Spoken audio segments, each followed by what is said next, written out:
Bom, Marco, nós vamos começar hoje falando sobre a Dynamo. A gente sabe que ela está sempre na vanguarda das soluções de segurança e apresentando sempre coisas super inovadoras, Pix, Drex, blockchain, todas essas coisas diferentes que criptografia quântica, pós-quântica, pós isso, pós aquilo. KMS, custódia de ativos, até com criptoativos vocês estão mexendo. Não é isso? É isso mesmo, Suzana. Você sabe que eu costumo dizer que a criptografia é uma solução em busca de um problema. Eita! Então a gente tem buscado ao longo do tempo os problemas que a criptografia pode resolver, né? E como a criptografia é uma solução tecnológica, nós sempre procuramos na Dynamo traduzir isso para as empresas de um modo geral, de uma forma que elas conseguissem entender isso relacionado ao negócio delas. Uhum. Então, isso que você, esse elogio que você fez, muito obrigado, mas é sempre a busca que a gente faz por levar o conhecimento tecnológico em criptografia para uma solução que agrega valor no negócio do cliente. Tá certo. Olha, então eu já vou emendar uma segunda para a gente falar de KMS. Porque hoje a gestão de chaves de criptografia são muito importantes, né? Nesse ambiente tão complexo, híbrido, de tantos dados sensíveis. Então, seria bom se você pudesse falar um pouquinho para a nossa audiência o que é o KMS e qual é a importância dele hoje em dia. Tá bom.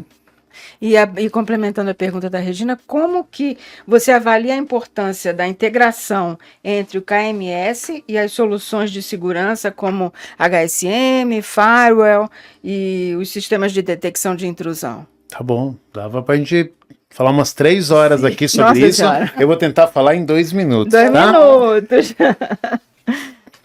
Gerenciamento de chave, o KMS, né, Key Management System, é uma necessidade hoje que as empresas pouco percebem, mas muito precisam. Se a gente olhar um pouco a história da tecnologia, a gente vai perceber que as chaves fazem parte disso desde o comecinho. Vou dar nome para chaves. Senha é uma chave. Uhum. A gente usa a senha há pelo menos uns 15 anos ou 20. Mas ao longo da história desses 20 anos, nós fomos usando novas chaves em múltiplas aplicações. Uhum. E isso traz um problema operacional que ele só é detectado quando cracheia, quando quebra. Então, eu vou dar um exemplo. Nós fizemos muito no mundo da certificação digital. O certificado digital é uma chave que tem uma validade. E a validade é dia, hora, minuto e segundo. E eu só percebo que ele não está mais funcionando depois que ele venceu. Né? E aí, depois que venceu, a minha trajetória para emitir um certificado, uma chave nova, ela não é tão simples. Hoje é muito mais simples, eu faço as coisas por vídeo, enfim, mas já foi muito complicado. Nós temos clientes que levaram 3 dias para renovar uma chave de certificado digital. Uhum. Mas hoje, nas empresas existem muitas aplicações, você falou de Firewall, a gente fala de one-time password, que é aquela senha dinâmica, a gente fala de múltiplas senhas em aplicações diferentes. Então, o que aconteceu com o mundo de chaves é que ele ficou muito complexo do ponto de vista de volume de coisas, de data de validade, de tamanho de chave. Para piorar esse quadro, essas chaves passaram a ser monitoradas por pessoas diferentes dentro da organização. E isso fez com que, naturalmente, se tivesse um descontrole dessas chaves. E agora as empresas sentem isso. Não é incomum ter uma empresa que tem 500 certificados SSL nas páginas, no site delas, cada um vencendo num dia, numa hora, com um gestor diferente, porque são áreas diferentes dentro da empresa, e isso passou a ser um problema que deixa a empresa muitas vezes indisponível. Indisponível, imagina a indisponibilidade num site de vendas. Nossa. Né? Isso é uma loucura. Então, nós fomos percebendo a necessidade de fazer a gestão de chaves de uma forma centralizada, organizada, com alertas de vencimento. Enfim, a gente percebeu que existia uma necessidade de gestão de chave. Ela não é nova, ela já tem tempo, mas eu acho que ela não tinha a criticidade que ela tem hoje pelo volume de chave que as empresas têm, e muitas vezes a empresa até desconhece que tem todas essas aplicações com essas chaves, e ela só percebe isso na hora que dá um problema. Então eu diria que essa é uma necessidade hoje muito forte, e ela vai puxar uma segunda coisinha que eu tenho certeza que vocês vão me perguntar já já, porque não faz sentido ter uma chave se ela não serve para alguma coisa. E o problema é a coisa que essa chave pode parar. Exatamente. E como é que seu KMS consegue organizar tantas chaves? Porque, inclusive, eu estou imaginando, você está falando aí, eu já estou imaginando assim, por exemplo, um banco, né? Os bancos têm chaves, são SSLs com raiz internacional, são as chaves de...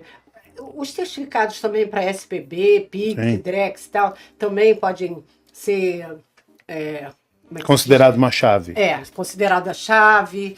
E aplicações em nuvem, quer dizer, é isso mesmo, um toma conta da nuvem, outro toma conta de uma coisa da outra. Como é que você pode organizar isso tudo e também você já emenda uma segunda e falar como que como é que se dizem? Os administradores dessas chaves podem utilizar? Sim. Óbvio que para fazer uma organização disso, o primeiro passo é fazer um catálogo de todas as chaves, né? Então a gente faz a gente cataloga essas chaves, existem ferramentas que ajudam a fazer um inventário das chaves, né? E nesse inventário as informações são para que serve, quem é o dono, quando ela vence, qual o tamanho dela, se ela está dentro da política, está fora da política de chaves, né? Enfim, a maior parte das chaves hoje tem uma política, né? Ela é com letras maiúsculas e minúsculas, número, caractere especial, enfim, as chaves são de múltiplos modelos e a empresa em geral tem uma política para isso. Então, quando a gente faz o catálogo, a primeira ação é fazer um catálogo, né? E depois que faz o catálogo, a gente vai administrar para ver se essa chave ela está compatível com a política da companhia e depois quem cuida dela, para que ela serve. Mas o ponto é, depois de catalogada, a gente centraliza essas chaves, a gestão dessas chaves numa console única, independente de ter mais um administrador. É possível você ter vários administradores para as chaves catalogadas, mas desde que todos estejam dentro de uma mesma console de gerenciamento, onde nós vamos poder ter visibilidade de quando vence, né, de que aplicação ela está resolvendo alguma coisa. Então, te respondendo mais objetivamente, Regina, nós fazemos um catálogo e centralizamos a gestão num ponto único. Hoje a Dynamo construiu um barramento criptográfico onde a gente centraliza tanto a gestão de chave quanto a gestão de funções criptográficas. Então, o objetivo final disso é você dar para a empresa um controle unificado de todas as funções criptográficas e as chaves que são usadas para isso, de forma que você não tenha isso desorganizado e em algum momento você tenha uma surpresa de que alguma chave se expirou, né? Ou que eventualmente alguma função criptográfica sua já ficou obsoleta e você já não deveria mais nem estar usando isso, e muitas vezes você usa porque você nem sabia que existia aquela função. Então, agora eu fiquei com uma dúvida. Porque no que a gente olha para você e pensa em banco, né, Suzana? Pensa em mercado financeiro. Mas, por exemplo, um hospital. Os hospitais, eles usam também o SSL, né, para as aplicações, guarda de dados e tudo, mas eles usam muito também os certificados de pessoa física, né, para os médicos e tudo isso. O KMS da Dynamo também comporta esses certificados de uso pessoal e também outra que eu me lembrei enquanto você estava falando, de assinatura de código. Sim. No caso não seria para o hospital, mas enfim. Sim. A resposta para você é sim. Hoje o nosso KMS está pronto para fazer gestão de chaves de formatos diferentes.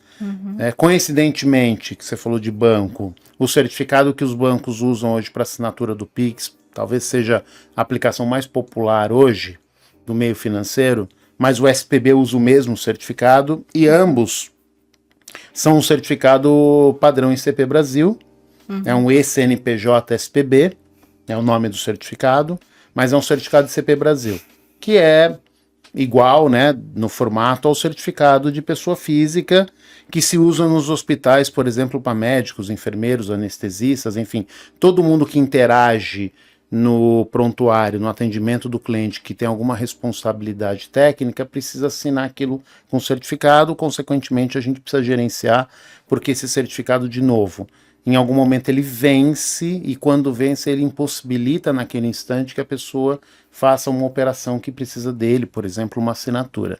Então sim, mas nós acabamos gerenciando outras chaves, de outros formatos também. Você falou de SSL, você falou de Cold Sign. De Cold Sign, inclusive, no ano passado foi mudado a norma mundial do Cold Sign, e ele não pode mais ser um arquivo. Ele não pode ser um certificado como aqui na ICP Brasil a gente chama de A1. Ele só pode ser um certificado padrão A3, olhando para gerado em hardware.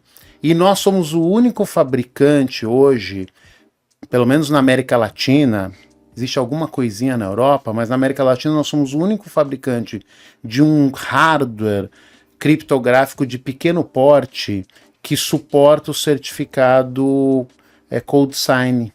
Então hoje a gente está homologado, por exemplo, na Global Sign como fornecedor.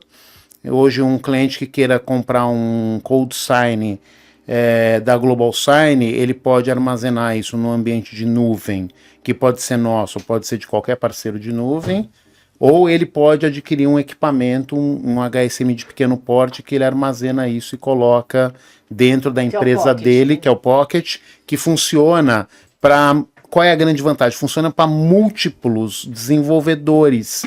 Se você comprar um token, você vai deixar um token com cada desenvolvedor, mas quando você coloca um Pocket numa rede que tem 100, 200, 500 desenvolvedores, todo mundo compartilha o mesmo certificado e isso aumenta muito a produtividade. E você tem os logs todos, quem assinou. Todo o histórico e todas essas informações, elas são gerenciadas na console do KMS. Tanto a validade dessas chaves, quanto aonde essas chaves estão armazenadas, quanto ao log de uso dessas chaves. Eu sei que a Regina, no dia tal, na hora tal, assinou um arquivo XYZ. Então a gente percebeu que essa proposta de valor para o mercado de um modo geral, você falou de banco e você falou de hospital, mas no mercado que usa múltiplas chaves, e esses dois mercados usam múltiplas chaves, essa gestão passou a ser fundamental. Senão você sempre vai correr o risco de só resolver o problema depois que a chave venceu. E no caso dos seus desenvolvedores, você estava falando de seus, não, dos desenvolvedores, hoje em dia eles trabalham, principalmente, né, esse pessoal de desenvolvimento, eles trabalham muito o home office. Então, o seu...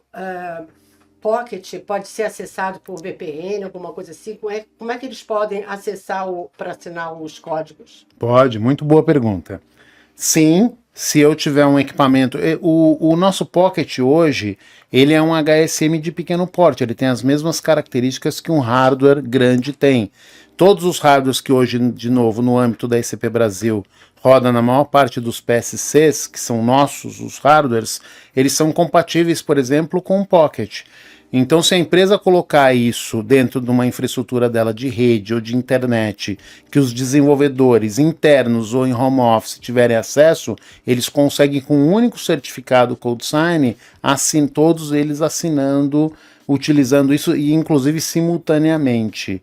Então, sim, isso dá uma facilidade muito grande para a empresa de gestão, né? Uma economia, porque ela não precisa comprar dezenas de certificado e eventualmente distribuir isso na equipe, além de ela ter um controle muito maior, porque você vai gerar um histórico de uso disso. Então, de novo, né, a gente pega aquela sopa de letrinha de criptografia, mas lá na Dynamo a gente sempre tenta transformar isso numa cobertura de necessidade real do nosso cliente.